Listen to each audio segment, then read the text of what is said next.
Now, this whole meritorious manumission policy is in effect, moving along at the same time, this control system. About 1852, a lady named Harriet Beecher Stover wanted to write about it. So she then wrote about the whole thing. She interviewed a guy whose name was Henderson, what you all know as Uncle Tom. He then told about the story. She wrote a book called Uncle Tom's Cabin. But in that book, contrary to what most people think, Uncle Tom was not the bad guy. The bad guy was Sambo. And so I'm asking you all as my brothers and sisters, please in the future don't call a black guy who you know is worthless and trifling. Don't call him an Uncle Tom. That's complimenting him. Call him his real name, what he's entitled to, and that's a Sambo. Any black person sells his own people out and will do them in, he is a Sambo. Now, what is a Sambo again? Going back to meritorious manumission in 1710, the whole conditioning process, the whole brainwashing system, the whole social engineering system says that you must teach black people to see the world through the eyes of whites. You must see everything through their eyes.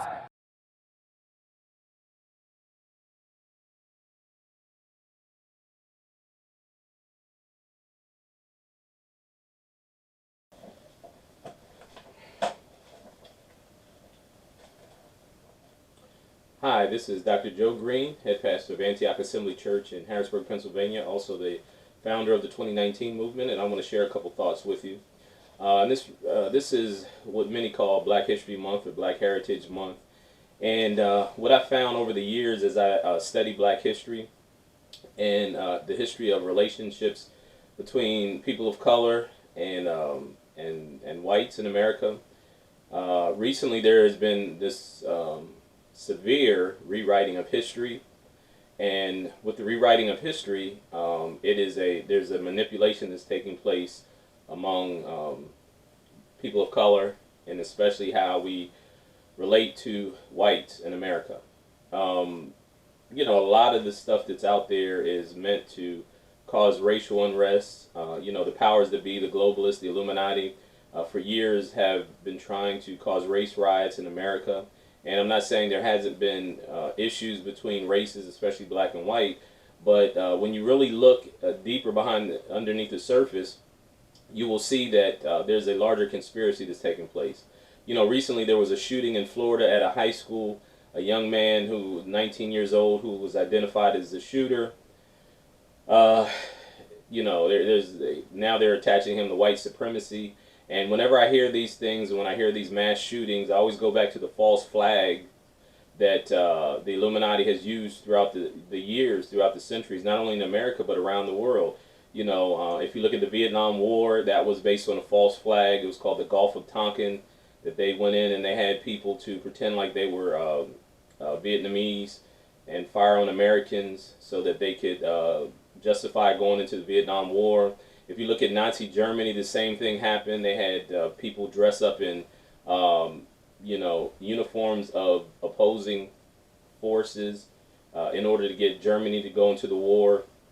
There's a lot of other things that have happened in America that have, been found to be false flags. And a false flag is an orchestrated event that helps to push a certain agenda. So I mentioned the Vietnam War. The Illuminati, the bankers, wanted to go into Vietnam for the poppy. If you look in the 1960s, they started to, there was an influx of heroin into the United States. The poppy seeds in Vietnam were being used to actually produce opioid products, and they flooded the neighborhoods of America, especially people of color. And throughout history. So I'm not going to go back into it. If you get a chance, subscribe to my YouTube channel. Look at some of the videos I've done. I did one on the opioid epidemic and in America, and I went through historical documents. I went through historical things that have happened to prove everything I'm saying. So I don't just come up with speculations. I don't come up with hypotheses that aren't based on information, real information, documentation, etc. Declassified documents that the United States government has. So all these things are there. And even in regards to race riots and racial issues between races, there are people that are racist, and many of the ideologies, many of the things that have happened because of people behind the scenes orchestrating these things, because they're trying to keep racial unrest. Because what the Illuminati wants to do is, if they keep us fighting against each other, black versus white versus Hispanic versus Asian versus African, if they keep that infighting going, then we get distracted and we don't see the true conspiracy that's meant to destroy the population, the 99 percenters that are the targets of the Illuminati. And like I said, this is all documented. They've written in their books about how they want to overtake the world and bring in the new world order. This whole thing of white supremacy is part of the narrative that they are pushing. There really isn't any white supremacy. If you understand who the globalists are, who the Illuminati is, they're going to be using the same strategy against white people as well. There's 13 bloodlines of the Illuminati. And if you're not part of those 13 bloodlines, then you can either be a tool of the Illuminati or you're a victim of the Illuminati. And again, these are documented cases. I have all the things that they wrote and how they were going to bring in a new world order. If you look in Europe now, Europe's under attack. Greece, they almost collapsed the economy of Greece. If you look at Iceland, they tried to collapse the economy of Iceland as well, the international bankers. If you look in Sweden and all those other people that are being overrun by foreigners. In Sweden right now, there are what's called safe zones. And these safe zones are, or I should say no-go zones, no-go zones, where they have this influx of Muslim immigrants. And the police can't even go into these areas because of the violence, the crime. They've basically taken over these particular areas. So this is all part of the Illuminati's strategy to collapse world governments in order to usher in a new world order. And so what I want to talk about today is I want to talk about these strategies, because as I brought up the whole Florida school shooting thing, that I believe is a false flag for several reasons. I'm not saying that no one got killed. But what I am saying is that the powers that be bring in these false flags to push an agenda. I talk often about the Hegelian dialectic. So the Hegelian dialectic is an age-old strategy that they basically manipulate both sides of an argument to push an agenda. So in regards to these false flags, Charlottesville, the whole thing in Charlottesville with the Black Lives Matter, Antifa, and the white supremacists, that was a false flag. There was an eyewitness report, an account that saw people from Antifa and the white supremacy groups getting off the same buses because it's part of the Hegelian dialectic. So they George Soros funds Antifa. He funds Black Lives Matter. He's also a Nazi collaborator from World War II. And so he's one of the powers that be that fund these things to cause racial unrest. In Ferguson, Missouri, George Soros spent millions of dollars in order to get rioters to come in to riot in the streets. Again, this is all well documented. You just have to have your eyes open. So these false flags that they're using now, especially in regards to Florida, the school shooting, which I believe was a false flag event as well, it's to push an agenda. And one of the agendas that they have been pushing for the last several years especially is gun control, trying to revoke the Second Amendment of the Constitution. Or if they can't revoke the Second Amendment of the Constitution, they just want to put tighter controls over guns, because the tighter the controls are, the easier they will eventually be able to get rid of the Second Amendment altogether. And the Second Amendment, for those of you who don't know, is the right to bear arms. Now, why is the Second Amendment important? Because the Founding Fathers that put the Second Amendment in place, they did it to fight against governmental tyranny. And so they allowed for the citizens of the United States to have firearms, so that the government can't come in, a totalitarian government couldn't come in and to take over the masses, take control of the masses, right? And think about this. They just came from Great Britain, and we had the Revolutionary War where they were fighting against Great Britain. Great Britain was trying to overtax the people. They were trying to control the people. And so they allowed the citizens to have the right to bear arms to protect their own property and to protect their house and protect themselves. And so that's why it's so important that we understand what the Second Amendment is about, so that we can understand who in whose best interest would it be that the Second Amendment is done away with. the liberals and the Democrats are really hot on this. The Obama administration was really hot on trying to put tighter gun controls, as opposed to the conservatives that were more pro Second Amendment. And some of the conservatives don't want any limitations on guns as well. Now, right now we do have laws on the books. So, for instance, if I have a PFA, which is a protection from abuse order, if I have a PFA against me, I can't get a firearm. If I have certain violent offenses, then by law you can't buy a firearm. And there are regulations in place. As long as we go ahead and we uphold those regulations and those laws that are already in place, we should be okay. But as far as putting stricter gun controls is not the solution anyway.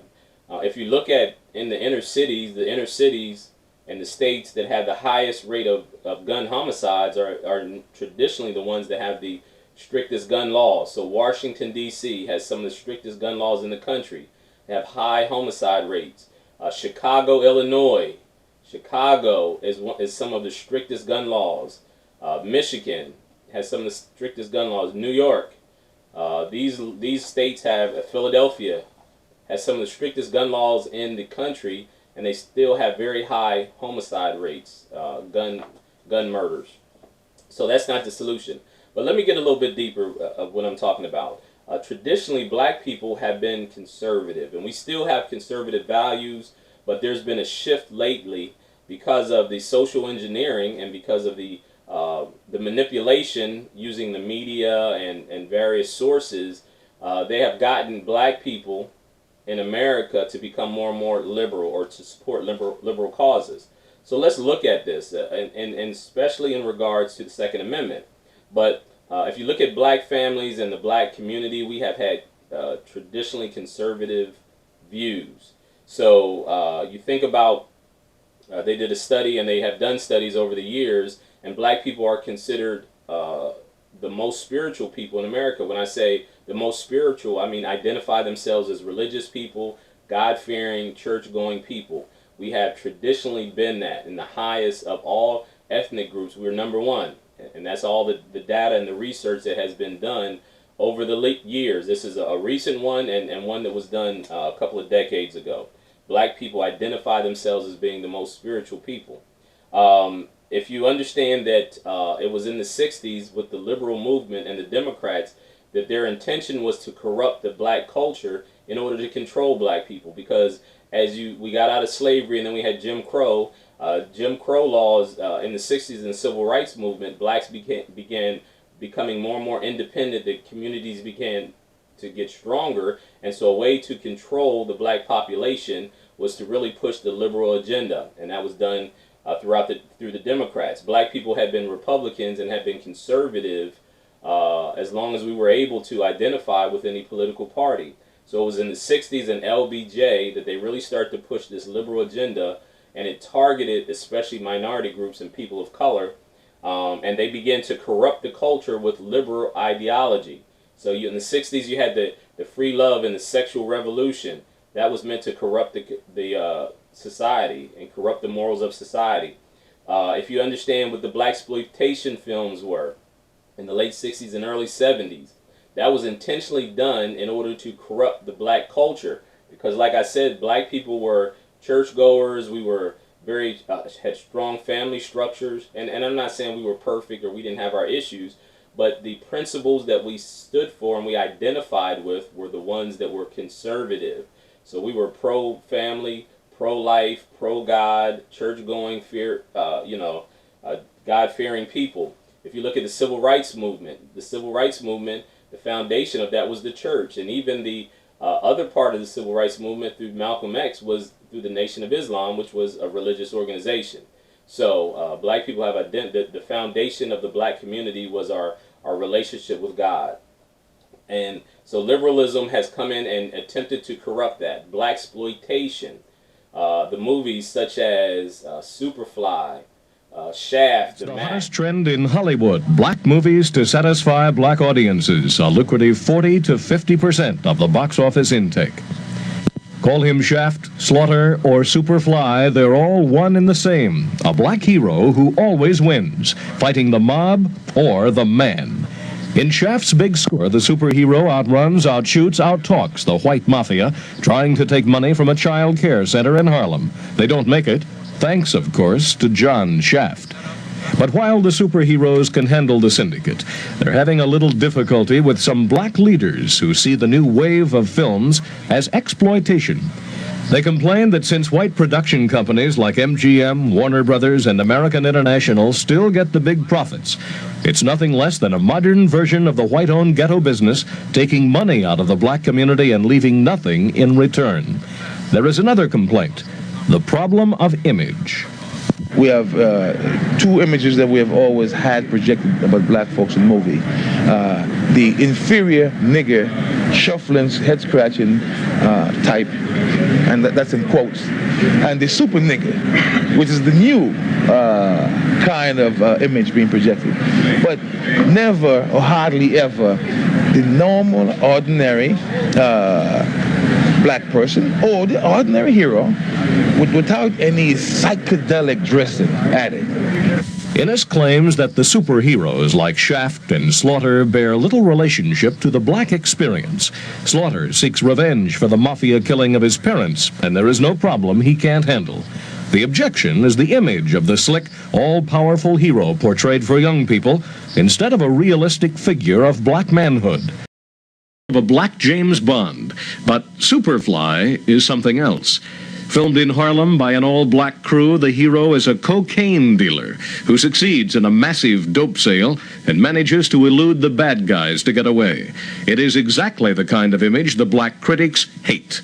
A plot which enhances the racketeer hero, they say, only to bring further misery to the black community and justify the ghetto dweller's existence.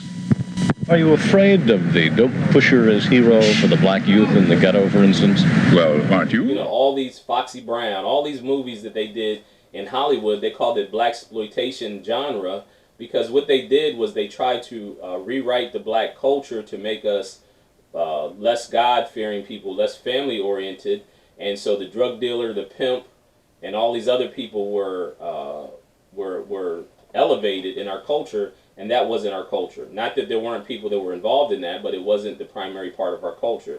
Drugs were flooded into our communities in order to corrupt, you know, so they found that the CIA and the FBI back in the 60s in California, in the 80s in California, and in New York and the inner cities, they actually found that the powers that be were actually allowing drugs to come into our community because that was a way to corrupt our culture.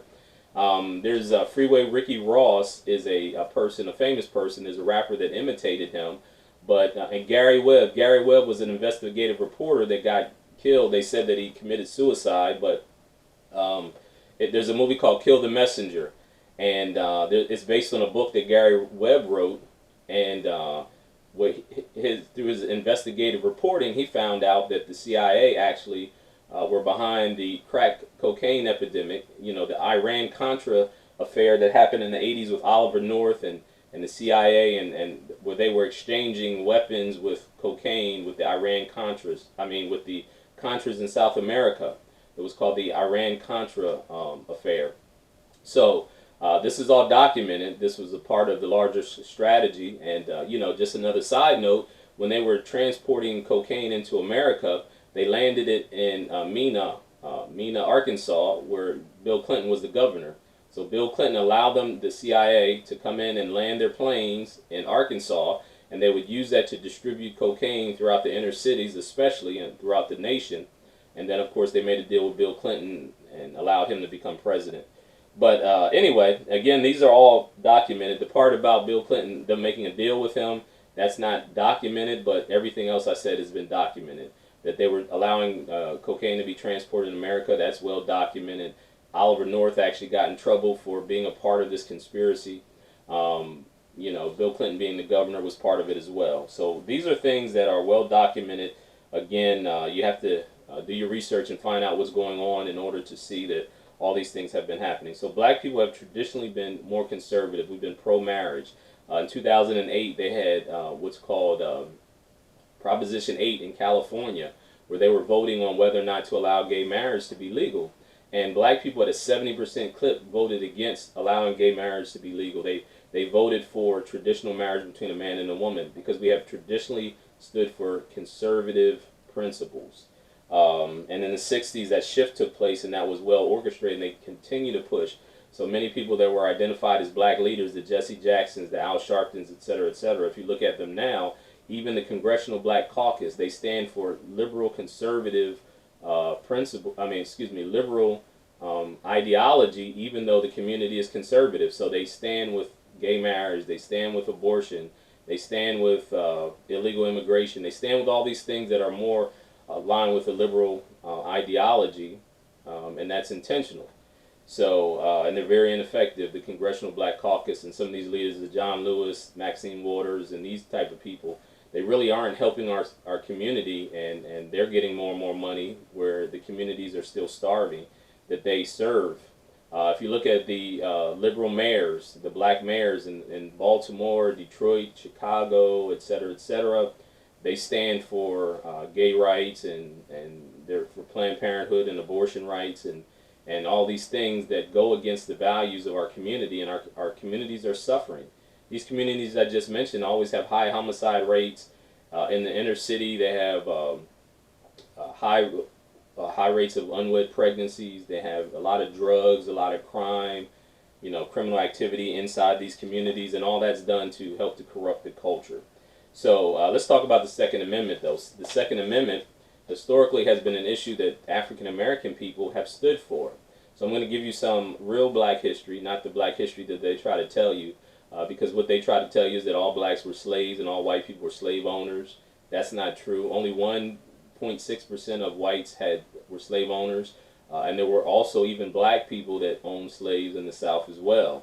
So, but again, they push the narrative for us to always be fighting white versus black. But some of you may or may not have heard of Ida B. Wells. So Ida B. Wells was a very historical figure in the black community. She was a investigative journalist. She owned her own newspaper in the South, and she was very much a civil rights activist, but a Second Amendment proponent.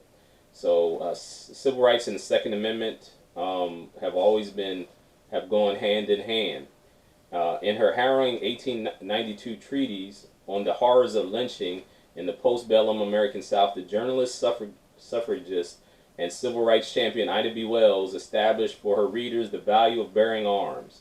Of the many inhuman outrages of this present year, Wells recorded, the only case where the proposed lynching did not occur was when the men armed themselves. So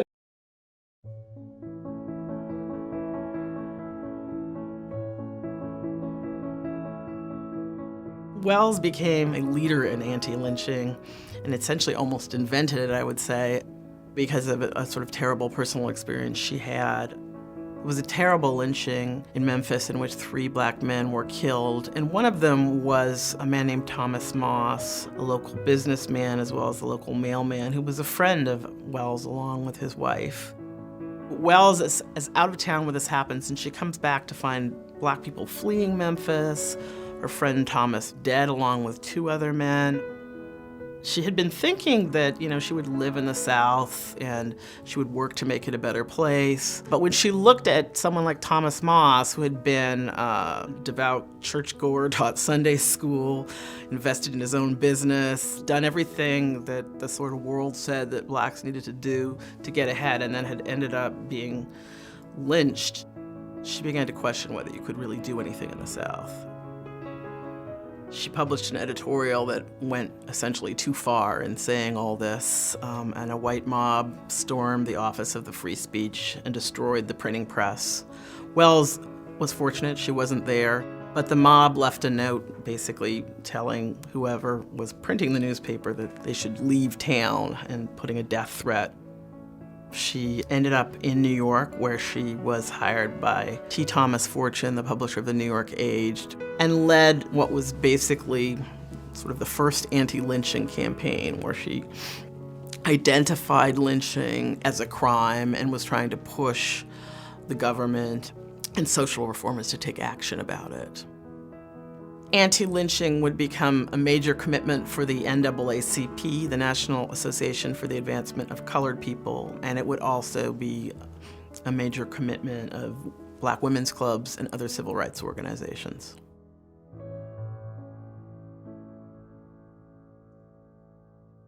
In the 1890s, Ida B. Wells witnessed a lynching of a black man in the Deep South, and it shook her to her core because she stumbled upon it, and she was afraid for her life. So she became very much an anti-lynching activist. And so in keeping with her anti-lynching activism, she also pushed for the Second Amendment. And she said that there were times where mobs of white people wanted to lynch black men, and the only times that lynching did not occur is when the black men had arms, were able to protect themselves. The lesson this teaches, and which every Afro-American should ponder well, is that when a Winchester rifle should have a place of honor in every black home, and it should be used for the protection which the law refuses to give. And so the Second Amendment wasn't just for Americans to protect themselves against the British ruling class or the British Army. It was also used during the Civil Rights era in order for black people to protect themselves, because it's useful for self-defense, which is why that was one of the amendments. Now, if you look historically, anytime a totalitarian government tried to take over, one of the first things that they do is they take away the firearms. If you look at Nazi Germany with the Third Reich and Joseph Stalin, in communist Russia, if you look in communist China between 1933 and 1949, all of these totalitarian governments, the first thing they did was ban firearms for the citizens to own. And that was a way for the government to come in and take over and to control the people. In 1857, Chief Justice Roger B. Taney, in his Dred Scott versus Sanford opinion, he gave a panic warning that if free blacks were permitted to become American citizens, they might to keep and carry arms wherever they went. They might begin to keep and carry arms wherever they went. He was signaling his support for a disgraceful status quo within which suppression of the right to bear arms was depressingly common. Indeed, in the late 1970s, the history of American gun control was largely and inextricably taken from history. But it was part of the history of American racism. Long before Louisiana was a glint in Thomas Jefferson's eye, the French black codes mandated that any black person found with a potential weapon be not only deprived of that weapon, but also beaten for his audacity. So traditionally, it was the anti-gun activists that were with the Ku Klux Klan. They were the ones that were trying to keep black people oppressed. The lynching mobs, the people that were pushing for, were the lynch mobs in the South, were always thwarted by black people that bear arms. In the 1794 document of this these court cases, it says it had allowed but to the free white men of this state. So it meant that the only people that were allowed to have firearms were the free white men of the state. In much of America, this principle would hold for another century, emancipation notwithstanding. As Adam Winkler of the UCLA Law School noted, a movement comprising the Ku Klux Klan and those Democrats who sought to thwart the gains of the Civil War began with gun control at the very top of his agenda. So whenever the Ku Klux Klan and the Democrats, that the Democrat Party started the Ku Klux Klan, for many people that don't know, it was the Ku Klux Klan and the Democrats that whenever they tried to keep black people suppressed and oppressed, first thing they would do is push gun control legislation. And so this continued throughout history. Speaking in favor of proposed Gun Control Act in 1968, the mayor of Chicago, Richard Daley, griped that Americans, especially the non-whites, are buying guns right and left. Someone, Daley thought, ought to do something, lest the riots that had been sparked by the assassination of Martin Luther King Jr. turn into a minor insurrection.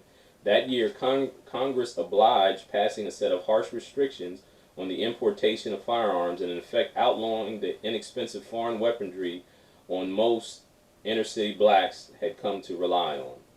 It's difficult to escape the conclusion that historian Barry Bruce Briggs argued that the Saturday Night Special is emphasized because it is cheap and is being sold to a particular class of people. So they came up with laws trying to ban things like the Saturday Night Special, which many of you may know. It's a smaller caliber handgun, a .32, that a lot of people in the hood would carry. Even when I was a young person, some of the old heads in my neighborhood would have what they call the Saturday Night Special, because when they would go out, they would put one in their pocket or put it on their person as to protect themselves. Especially in some of these areas where where there was a lot of racism, and some of these people that would go out at nighttime, they were afraid for their personal safety, so they would keep a firearm in case they ran across someone who wanted to do them harm.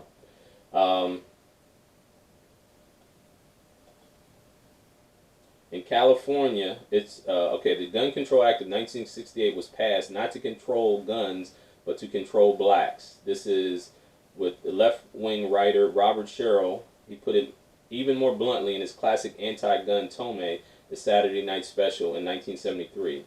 And he writes, the Gun Control Act of 1968 was passed not to control guns, but to control blacks. In California, a year earlier, legislators had been so vexed by the sight of armed Black Panthers protesting outside the State House that they passed legislation outlawing all open carrying of firearms. The first such ban in state history, and at a time perhaps the strictest ordinance in the country. Now, this was, if you guys recall the story of the Black Panthers, when the Black Panthers first started, they had a breakfast program for young people, educational program. So what they would do, they would make sure in the inner cities that the young kids got a hot breakfast. They really push education. A lot of the Black Panthers in California actually were, they came together in order to run drug dealers out of their neighborhoods. And so of course they were targeted for extermination, and a lot of them end up going to jail. One in particular, Geronimo Pratt, who had been fighting his case for years. There was a lot of documentation that he was set up by the federal government. Even they have a thing called COINTELPRO that was made famous by the FBI and the CIA, but especially the FBI. So what they would do is they would take people from the community. So they would take black people and implant them into the Black Panther Party and other parties like that in order to find out what was going on, and also to sabotage their acts. Malcolm X was killed by people that was believed to be black people within the Nation of Islam or the Muslim movement. So traditionally, this is real history that we're talking about here. That blacks traditionally have been very much proponents of the Second Amendment as a way to protect themselves, protect their communities, and keep them from some of the atrocities that had happened against them. I know personally, in my family, my older family members, I used to hear stories of my grandparents and great-grandparents. A lot of them were living on farms and living in the country, and all of them had a shotgun or something like that. My pop-pop, when I was growing up, he always kept at least 1 or 2 shotguns in his house, and that was from his time of living in the Deep South, where he had to have one in order to protect his property and to protect his family.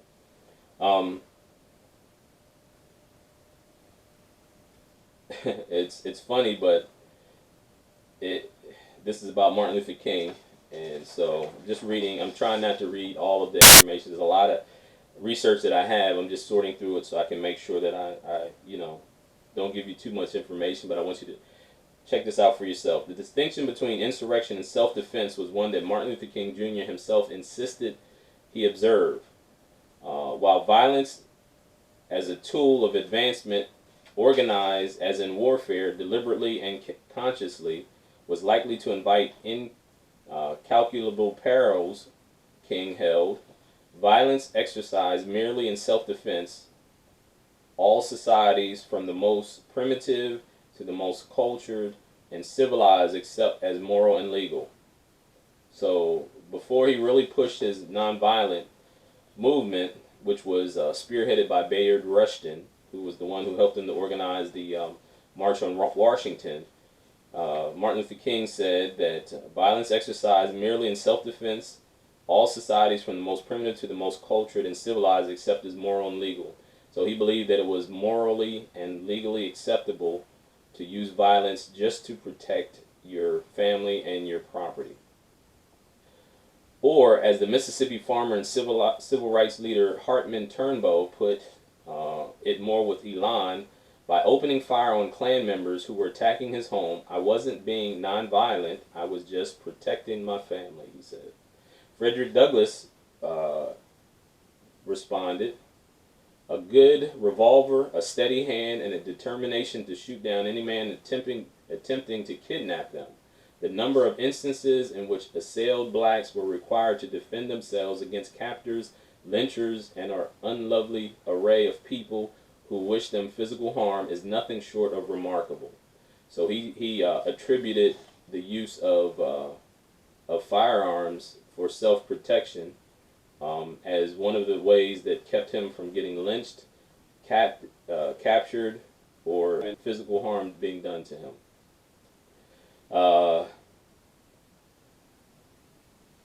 Nicholas Johnson, civil rights movement activist, told NPR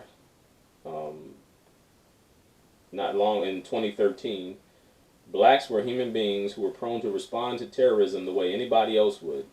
They could not be expected to remain faithful to their doctrine of nonviolence in presence of moral threats. Robust and organized defensive measures were an absolute necessity for any prominent black civil rights advocate who valued his or her life. On in his book, there is no reason for posterity to turn brave men and women into pacifists.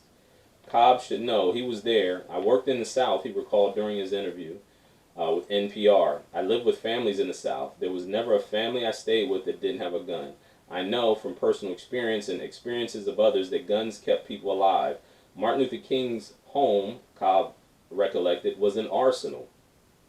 Not an uncommon thing for blacks who felt that their lives were in danger. Lou Hamer, the driving force behind the Mississippi Freedom Summer and a remarkable orator in her own right, always kept weapons nearby in case she needed them.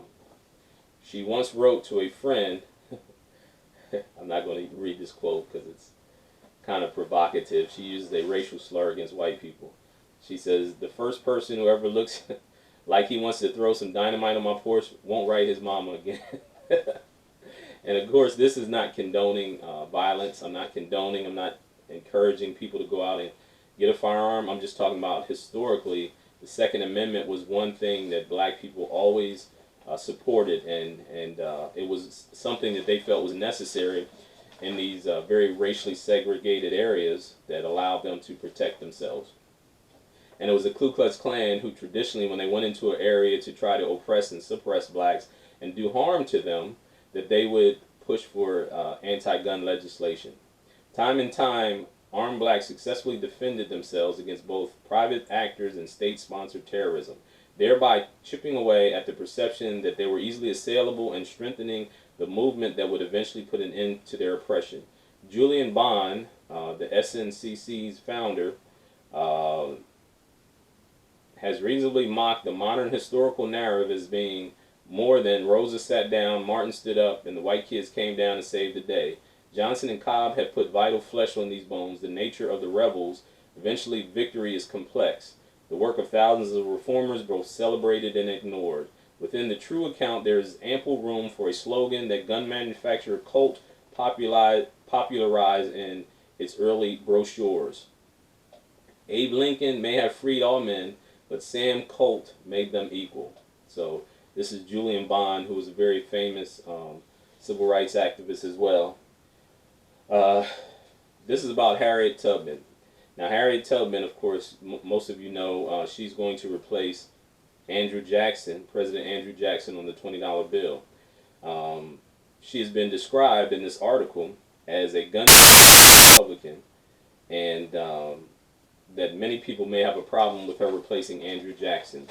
Biographer Kate Clifford Larson notes that Harriet Tubman was no stranger to firearms. Finding them a way to protect and reassure slaves, she shepherded to freedom in the North, perhaps making her a founder of the Black Lives Matter movement. Harriet Tubman carried a small pistol with her on her rescue missions, mostly for protection from slave catchers, but also to encourage weak-hearted runaways from turning back and risking the safety of the rest of the group. Tubman carried a sharpshooter's rifle during Civil War. Harriet Tubman's image should remind Americans that gun control was a historical method to control and subjugate blacks. I'm going to read that quote again.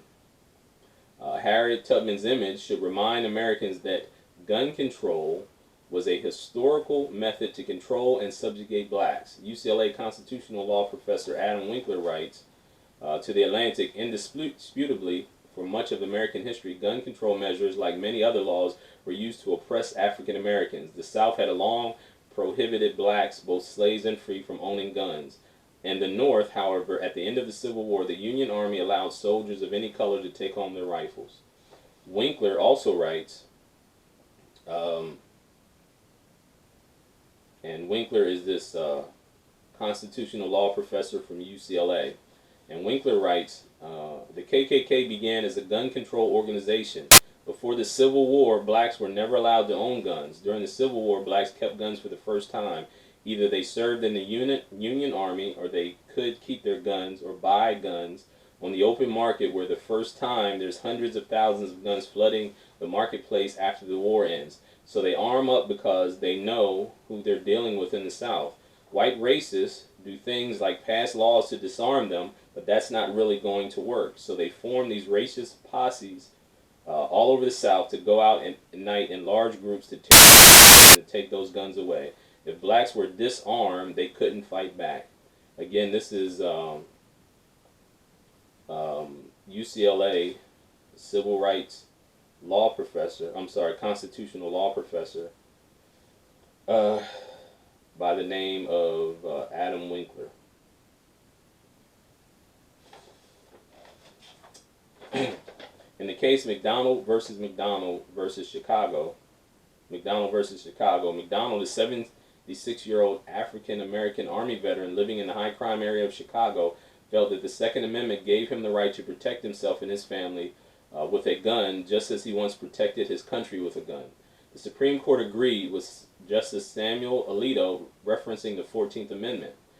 Alito wrote, evidence from the period immediately following the ratification in 1868 of the 14th Amendment only confirms that the right to keep and bear arms was considered fundamental. To some, it is clear that the framers and ratifiers of the 14th Amendment counted the right to keep and bear arms among these fundamental rights necessary to our system of ordered liberty. So they attached the Second Amendment to your liberty as an American citizen that is protected by the Constitution. Harriet Tubman supported the Republican Party because it opposed slavery. She carried a gun because it protected the liberty and freedom of herself and those she delivered to freedom via the Underground Railroad. Just as Democrats sought to enslave and disarm blacks back then, they now seek to entrap them in high-crime urban areas run by liberal Democrats who seek to deny them and the rest of us the right to keep and bear arms. And that was from a recent article, documentary about Harriet Tubman's life.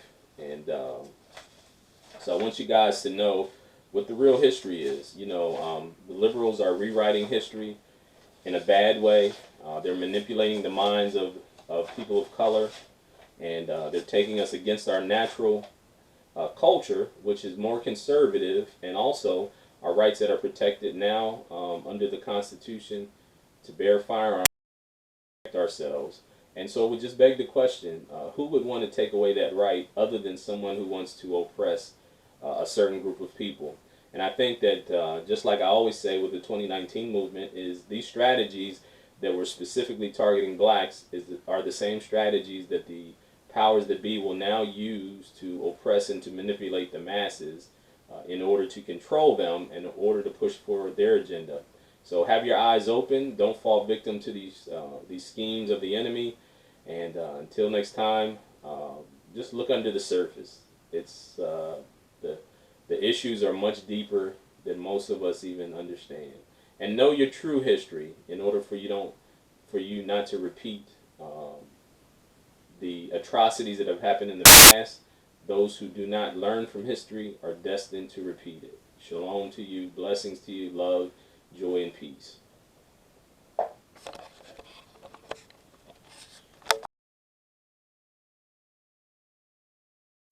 It's true that a Democrat President, Lyndon Johnson, shepherded the 1964 Civil Rights Act to passage.